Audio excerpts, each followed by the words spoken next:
Professor Henry Caldwell had always been fascinated with the concept of time. He spent years locked away in his dusty laboratory, poring over ancient texts and modern theories.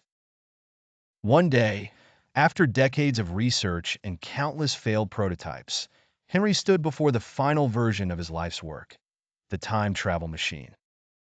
The machine was an intricate web of brass gears, glowing crystals, and humming wires, pulsating with an energy that promised a journey beyond the present.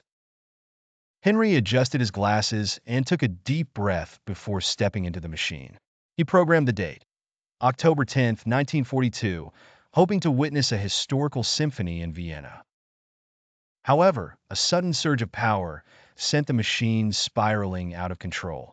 When Henry opened his eyes, he found himself in an unfamiliar era. The sky was filled with neon colors, and strange, floating vehicles zipped through the air. Confused and disoriented, Henry realized he had jumped forward instead of backward. He had landed in the year 2142.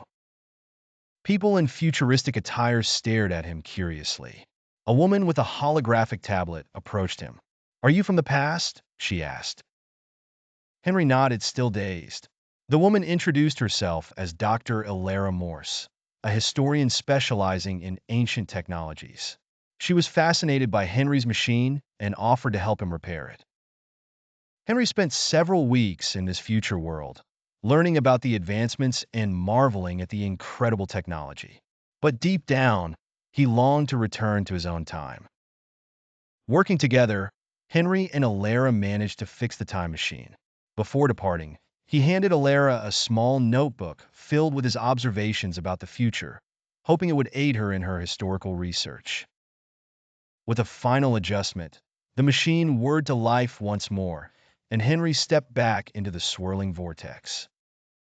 When he emerged, he found himself back in his own laboratory. The date on his watch confirmed it. Relieved, Henry realized that his journey, though unintended, had provided him with insights beyond his wildest dreams. He looked at the machine with a newfound respect, knowing that time itself was an endless frontier waiting to be explored.